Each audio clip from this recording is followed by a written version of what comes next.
Sejam todos bem-vindos, eu sou Robson e esse é o canal Medo Silencioso. Não deixem de fazer sua inscrição e ativar o sininho para não perder os próximos vídeos e inscreva nos comentários de qual cidade você está falando. Desde já o nosso muito obrigado.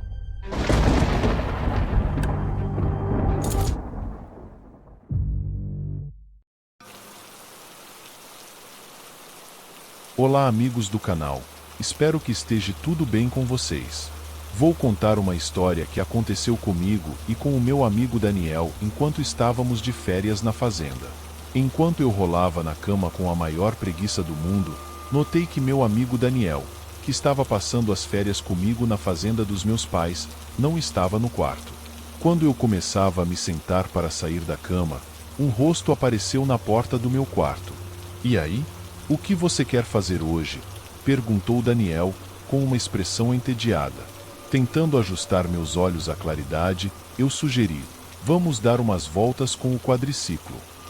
Daniel abriu um sorriso de orelha a orelha e respondeu: beleza. Enquanto vestíamos roupas pesadas e quentes, adequadas para a floresta e o clima de inverno, minha mãe entrou no quarto. Onde vocês estão indo? Nós vamos dar uma volta por aí, respondemos. Bem, vocês precisam tomar café da manhã primeiro, ela insistiu. Após devorarmos o café da manhã, fomos para a garagem onde estava o quadriciclo. Enchemos o tanque de gasolina e nos mandamos para a floresta. O tempo estava frio, e um leve nevoeiro cobria a floresta. À medida que avançávamos pela trilha de terra, notamos que a floresta estava incomumente silenciosa, sem a habitual presença da vida selvagem. Era como se algo tivesse assustado os animais. Conforme nos aprofundávamos na floresta, a luz diminuía, tornando-se mais escura, mesmo ainda sendo manhã. De repente, algo caiu na nossa frente, e eu apertei o freio com força, quase colidindo com um galho enorme. Você está bem? Perguntou Daniel. Essa foi por pouco. Tá tudo bem comigo. Mas você viu o tamanho daquele galho? Eu respondi, aliviado. Seguimos em frente, entrando cada vez mais na floresta. A trilha estava quase sumindo, e eu nunca tinha ido tão longe antes. Eventualmente, avistamos uma velha cabana de 2 andares, que parecia estar lá há décadas. A varanda estava desabada, e a porta estava fechada com tábuas de madeira. Vamos lá, Fábio, vamos dar uma olhada nela, disse Daniel. Cara, isso nem parece uma cabana de verdade, parece mais um cupinzeiro. Respondi hesitante. Vamos lá, a cabana tá boa, vamos dar uma olhada, insistiu Daniel. Relutantemente, concordei e fomos em direção à cabana. Entramos pela janela e, assim que pisei no chão, fiquei surpreso com a firmeza dele. Apesar de parecer ter mais de 100 anos e emitir alguns estalos, a cabana era bem sólida. O andar de baixo tinha 2 partes. Uma parecia ser a cozinha-sala, com paredes cobertas de jornal velho. A lareira havia desabado há muito tempo, e os tijolos estavam cobertos de limo. No outro cômodo, havia uma escada em espiral, com a base cortada fora, restando apenas a parte de cima. O que será que tem lá em cima? Perguntou Daniel curioso. Sei lá, respondi, também curioso. Vamos dar uma olhada. Eu servi de apoio para Daniel alcançar o que restava da escada, e, assim que ele subiu, ele me puxou para que eu pudesse dar uma olhada lá em cima também. O andar de cima era um único quarto. O ar era pesado, dificultando a respiração. Havia um velho colchão abandonado e um buraco escuro na parede, grande o suficiente para rastejarmos por ele. De repente, ouvimos passos no andar de baixo. O que foi isso? Perguntou Daniel. Eu acho que tem alguém aqui, respondi, congelado pelo medo. Nós olhamos para o buraco na parede e, sem uma palavra, decidimos entrar. Daniel foi primeiro, seguido por mim. Lá dentro, o espaço era pequeno e estreito, com ar úmido e abafado. Começamos a ouvir sons inexplicáveis, primeiro sussurros, depois vozes que ficavam cada vez mais altas e agudas. Entramos em pânico, temendo pela nossa vida. Os passos recomeçaram, desta vez mais pesados e vindos do quarto grande do andar de cima. A casa inteira começou a tremer, como se estivesse em um terremoto. Gritamos de terror, temendo que algo entrasse onde estávamos e nos pegasse. Mas, aos poucos, a casa parou de tremer e ficou totalmente imóvel. O silêncio voltou, interrompido apenas pelos estalos ocasionais da casa. Eu acho que foi embora, disse eu. Vamos sumir daqui. Rastejei para fora do buraco primeiro, levantando-me e tirando a poeira da roupa. Vamos sair daqui, gritou Daniel, voando para fora do buraco. O que foi? Perguntei. Tem alguma coisa lá dentro. Eu vi, respondeu Daniel, apavorado. Meu corpo inteiro tremeu, e os pelos se arrepiaram enquanto o terror tomava conta de mim novamente. Pulamos para o andar de baixo, e, ao nos levantarmos, ouvimos uma batida forte no andar de cima. Alguém está aí? Gritei. Apenas o silêncio respondeu. Então, uma figura sombria apareceu no topo da escada. Era uma criatura grotesca, com deformidades pelo corpo inteiro. Depois de uns 2 segundos, Daniel e eu corremos para a janela e saímos o mais rápido possível da cabana. Montamos no quadriciclo e aceleramos para longe. Olhei para trás e vi uma figura escura na janela do segundo andar. Naquele breve momento, notei algo de estranho na expressão dela. Parecia triste e solitária. Mas não pensei muito sobre isso até chegarmos à fazenda. O que aconteceu com vocês? Perguntou minha mãe, chocada ao ver a poeira nas nossas roupas. Contamos sobre a velha cabana que havíamos explorado, mas decidimos não mencionar nada sobre a atividade paranormal, pois talvez ela não entendesse. Até hoje, Daniel e eu falamos sobre o que aconteceu naquela manhã de sábado. Ele me contou que, enquanto estava sozinho no buraco, sentiu o que parecia ser uma mão humana agarrando sua perna. Cheguei à conclusão de que ainda existem coisas neste mundo esperando para serem descobertas e compreendidas. E, mais importante, agora acredito que o paranormal existe, para o bem e para o mal. Ainda estou desconcertado com o que aconteceu com Daniel e comigo naquele dia, e jamais esqueceremos aquela experiência. Se você gostou deste vídeo, peço que se inscreva no canal, deixe seu like, ative as notificações e compartilhe. Fazendo isso, você ajuda no engajamento do canal e permite que mais pessoas descubram nosso conteúdo.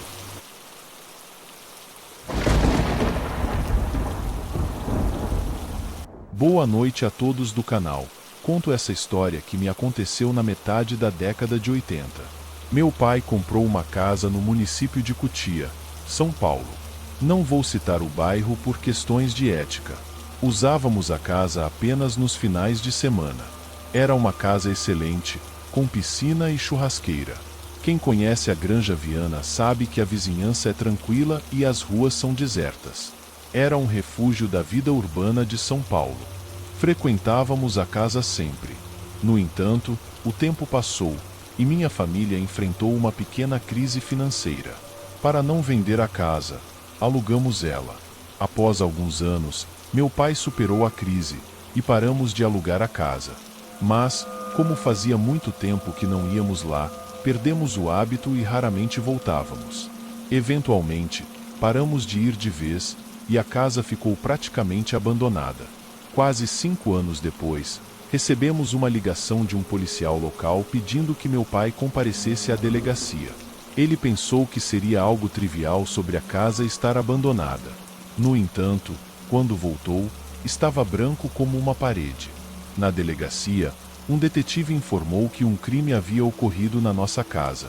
4 homens raptaram uma jovem de 20 anos, a levaram para nossa casa, acreditando que estava abandonada, e a fizeram passar por um verdadeiro inferno antes de matá-la e enterrá-la no quintal.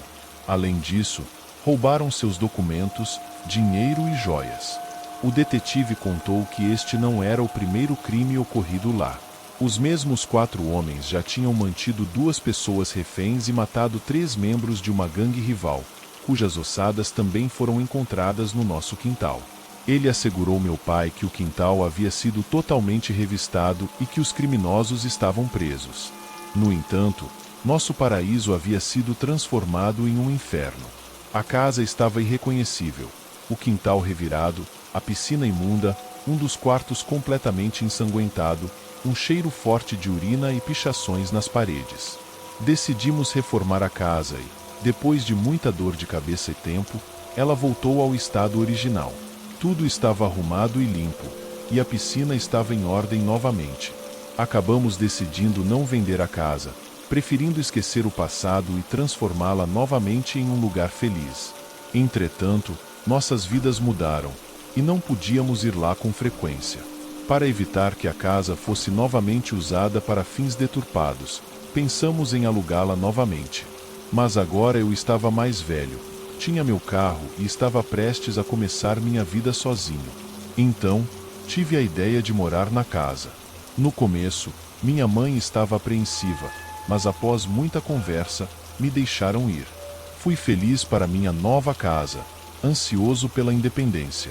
Imaginei que seria uma festa constante com meus amigos da faculdade, mas foi exatamente o contrário. Acabei me acostumando com a viagem diária para a faculdade, mas nem todos meus amigos estavam dispostos a ir até lá.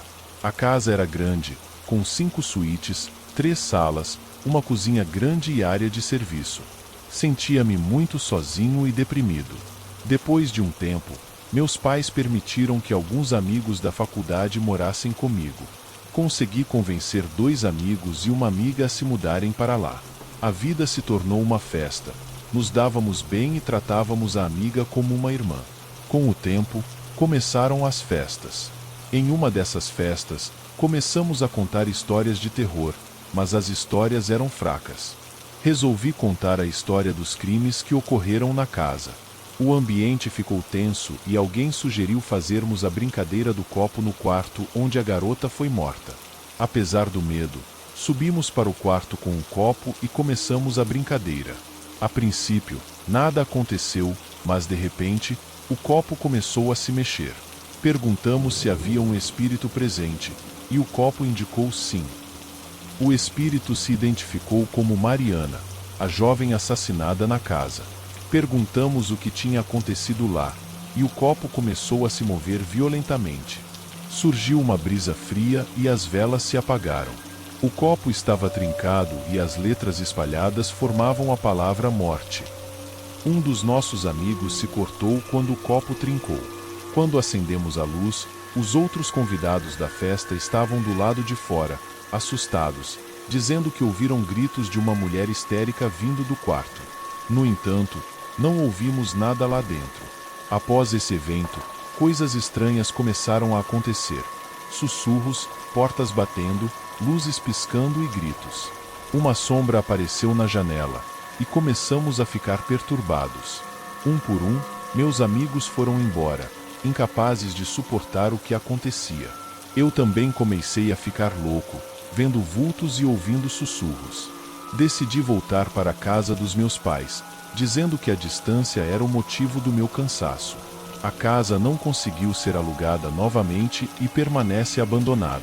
Agora, ela está se tornando uma verdadeira casa fantasma, e eu sei que nunca mais vou me aproximar daquele lugar. Toda vez que passo por Cotia, sinto um calafrio ao lembrar da casa. A visão dela em pé, solitária e sombria, me dá arrepios. Os sussurros e gritos ainda ecoam em minha mente, e a sensação de estar sendo observado nunca me abandona. Aquela casa guarda segredos que eu nunca vou entender completamente, e prefiro que continue assim. Se você gostou deste vídeo, peço que se inscreva no canal, deixe seu like, ative as notificações e compartilhe. Fazendo isso, você ajuda no engajamento do canal e permite que mais pessoas descubram nosso conteúdo.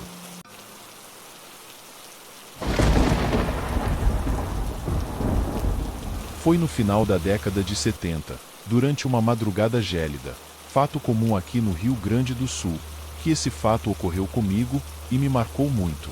Na época eu era funcionário do Estado e algumas vezes permanecia trabalhando durante a noite inteira. Numa dessas noites, um colega que havia terminado sua jornada solicitou uma carona até em casa. Ele residia num bairro distante do local onde ficava localizada a repartição. Quando retornei já era madrugada alta, e fui colocar o veículo em um estacionamento onde os lugares eram demarcados. O tal estacionamento ficava localizado num vasto terreno circundado por uma cerca de zinco. Internamente ele possuía como divisor físico um tapume de madeira, separando assim as duas áreas, o estacionamento, onde eu estava, e uma outra utilizada para serviços diversos. O tapume de madeira não cobria todo o espaço, ficando a uns 30 centímetros do solo.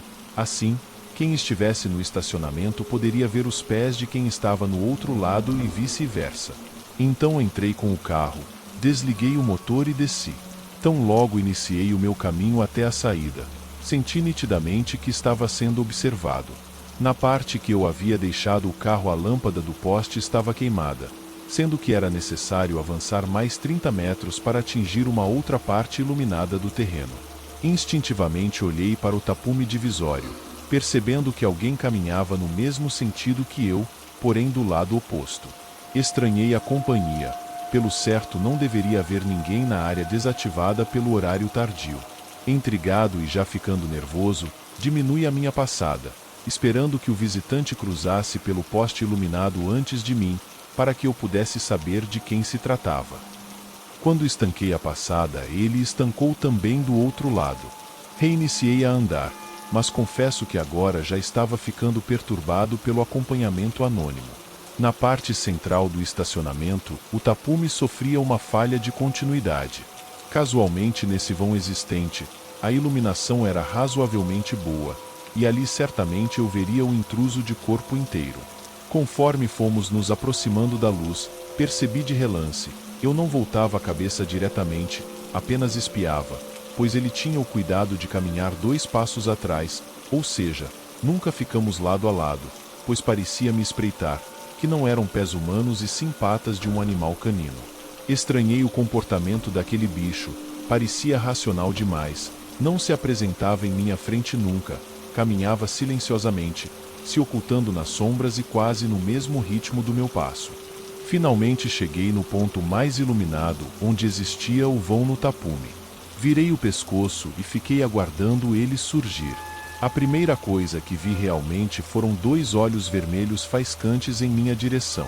Sei que os olhos dos caninos e felinos brilham na noite, mas aqueles brilhavam com uma intensidade perturbadora. Senti um frio correr pela espinha e uma sensação desconfortável de medo. Era um cão incrivelmente negro, grande sem ser descomunal, e os olhos faiscantes ficavam colados em mim o tempo inteiro, parecia adivinhar meus pensamentos. Ficou me acompanhando pelo outro lado do tapume, uns 5 metros, e mesmo com o vão existente que possibilitava a entrada dele no estacionamento ele não o fez, e continuou me escoltando sempre alguns passos atrás, e quando eu olhava em sua direção eu ficava ofuscado pelo intenso brilho daqueles olhos impressionantes. Mesmo quando saí do estacionamento e atravessei uma rua em direção do meu local de trabalho, não tive coragem de olhar para trás, pois sentia ainda seus olhos sobre mim. Depois daquela noite, fiquei pensando sobre o caso, e lembrei que naquelas cercanias não havia residência alguma, pois eu conhecia bem aquela região. De onde teria surgido e o que na verdade seria aquele cão negro de comportamento tão intrigante que me acompanhou e me observou por todo o meu trajeto? Sei que jamais saberei, mas aprendi que neste mundo nunca realmente estamos sós.